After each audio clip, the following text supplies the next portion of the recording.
सप्रेम जय भीम दोस्तों, मैं हूँ रंजीता। दोस्तों, हम भारतवासी हमारे किसी भी त्यौहार में कई मिठाइयों को शामिल करते हैं, लेकिन मिठाइयों में जहाँ खीर की बात है उसकी जगह कोई अन्य मिठाई नहीं ले सकती है। विशेष रूप से जो बुद्ध के अनुयायी हैं वे अपने हर त्यौहार में, चाहे 14 अप्रैल बाबा साहेब जयंती हो या बुद्ध पूर्णिमा या धम्मचक्र प्रवर्तन दिन, हम हमारे हर त्यौहार में खीर को ज़रूर शामिल करते हैं। इसके पीछे कुछ ऐतिहासिक कारण भी है, जिसमें प्रमुख रूप से सुजाता के द्वारा जब राजकुमार सिद्धार्थ को खीर दान करी गई, उसके पश्चात ही सिद्धार्थ ऊर्जावान होकर बुद्धत्व को प्राप्त हुए। इसलिए हम बौद्धों के लिए खीर का बड़ा ही महत्व है। तो दोस्तों, आइए शुरू करते हैं खीर बनाना। लेकिन उसके पहले मैं एक महत्वपूर्ण बात आपसे शेयर करना चाहती हूँ। वह यह कि जब भी हम बौद्ध उपासक या उपासिकाएं भोजन या कोई भी खाद्य पदार्थ बनाएं, उस समय हमारे चित्त की चेतना शुद्ध होना चाहिए, अच्छी होनी चाहिए, अर्थात हमारा मन स्वच्छ होना चाहिए। आप कितना भी टेस्टी भोजन बना रहे हैं, भोजन बनाते समय व किसी को भी भोजन परोसते समय यदि आपके चित्त की चेतना अच्छी नहीं है तो ऐसा भोजन निरर्थक होता है। वह आपके शरीर को पोषण नहीं देता है। वह यदि आपके भोजन बनाते समय व किसी को भी भोजन परोसते समय यदि आपके चित्त की चेतना अच्छी है तो ऐसा भोजन स्वास्थ्यवर्धक, आपके शरीर को पोषण देने वाला होता है।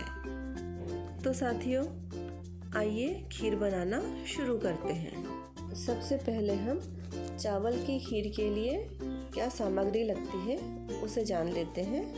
चावल की खीर के लिए हमें यहाँ पे 2 लीटर दूध लगेगा, 15-20 मिनट भीगे हुए चावल 2 मुट्ठी और कुछ काजू, किशमिश, बादाम, चिरौंजी और इलायची और शक्कर 150 ग्राम और साथ ही केसर के कुछ धागे।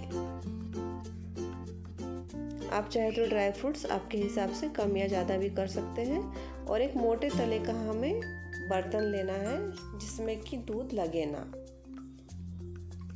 हम सबसे पहले दूध को बॉईल होने के लिए रख देते हैं। जब तक यहाँ पर दूध बॉईल हो रहा है तब तक हम कुछ दूसरी तैयारी कर लेते हैं। जो भीगे हुए चावल के दाने हैं उसे हम पहले हल्का सा क्रश कर लेते हैं।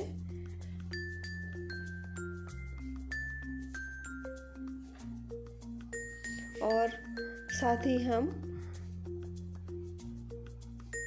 काजू और बादाम को भी हल्का सा क्रश कर लेते हैं, जिसे कि आप देख ही रहे हैं। दूध उबलने को आ गया है।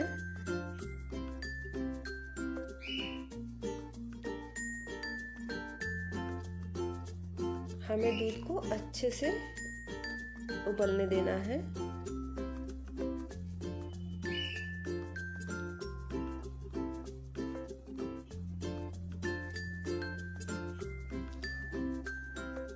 और जब अच्छे से दूध उबल जाए तब हमें उसमें जो 150 ग्राम शक्कर है उसमें से थोड़ी शक्कर मिक्स करना है और थोड़ी बचाकर रख देना है।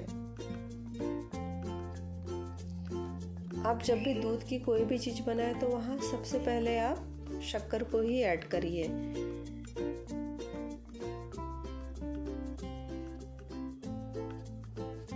इससे दूध कभी भी फटता नहीं है।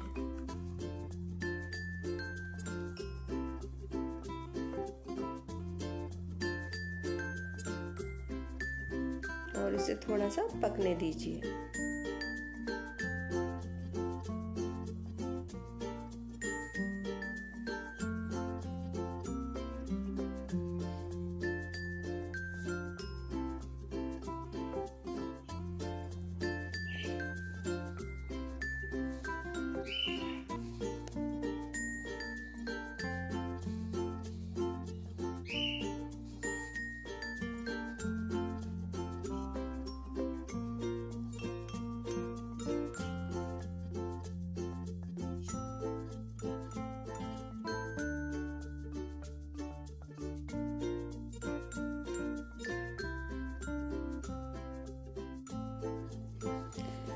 फिर हम इसमें इलायची छोड़कर सभी ड्राई फ्रूट्स की सामग्री इसमें मिक्स कर लेते हैं।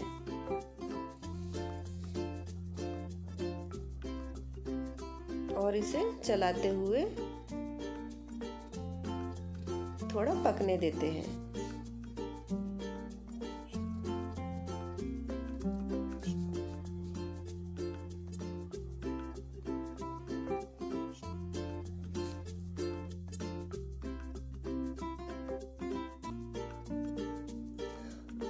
आप चाहे तो शक्कर अपने टेस्ट के हिसाब से कम या ज़्यादा भी कर सकते हैं। कुछ देर के बाद हम इसमें क्रश किए हुए जो चावल के दाने थे उसे मिक्स कर देते हैं। वैसे अच्छे से चलाते हैं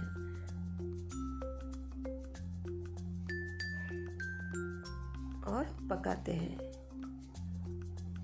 कुछ समय के बाद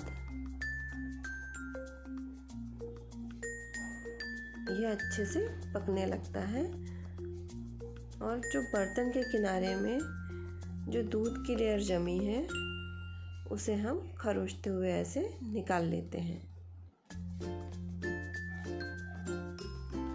इसे आप जब भी पकाएं धीमी आंच पर पकाएं और तब तक पकाएं जब तक चावल का दाना दूध से अलग नजर ना आए।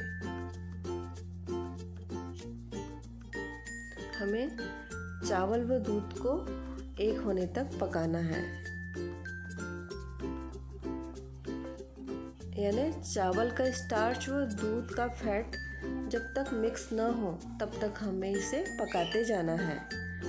इस प्रोसेस में लगभग 1.5 से 2 घंटे लग जाते हैं, इसलिए आप जब भी यह खीर बनाएं अच्छे से समय निकाल कर ही बनाएं। इसमें आप बिल्कुल भी जल्दबाजी ना करें। हमें इसे ऐसे ही धीमी आंच पर पकने देना है और चम्मच से चलाते रहना है कि नीचे के तले में कहीं दूध लग न जाए।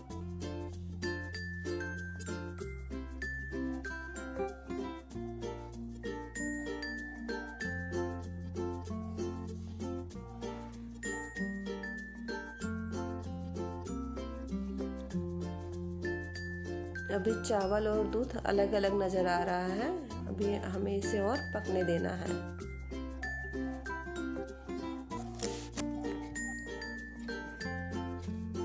दोस्तों, जो खीर की कंसिस्टेंसी है एकदम परफेक्ट है।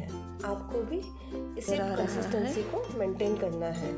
हमें इस स्टेज पर थोड़ी सी शक्कर जो बची हुई थी उसे यहाँ ऐड करना है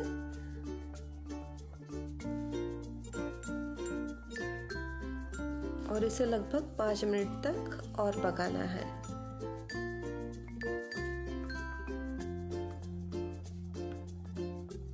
फिर हमें इसमें जो इलायची है पीसी हुई उसे भी मिक्स करना है और फिर कुछ देर और इसे पकाना है।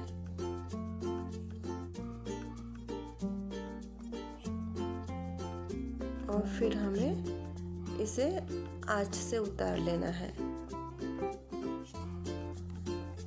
यदि खीर गाढ़ी हो गई हो तो आप उसमें थोड़ा सा दूध गर्म कर ऐड कर सकते हैं, जिससे इसकी कंसिस्टेंसी मेंटेन रहे। आप चाहे तो इसे फ्रिज में रखकर ठंडा कर भी यूज़ कर सकते हैं। आइए सर्व करते हैं। तो इस तरह हमारी धम्मचक्र प्रवर्तन दिवस के उपलक्ष्य में खीर तैयार हो गई है, जिसे आप अपने परिवार व मित्रों के साथ खाएं व खिलाएं। साथ ही इस अवसर पर बाबा साहेब की बताई हुई 22 प्रतिज्ञाएं व उनका महत्व जानिए, समझिए व उसे अपने आचरण में लाने के लिए प्रयत्न करिए। धम्मचक्र प्रवर्तन दिवस के उपलक्ष्य में मेरी ओर से आप सभी को हार्दिक शुभेच्छा।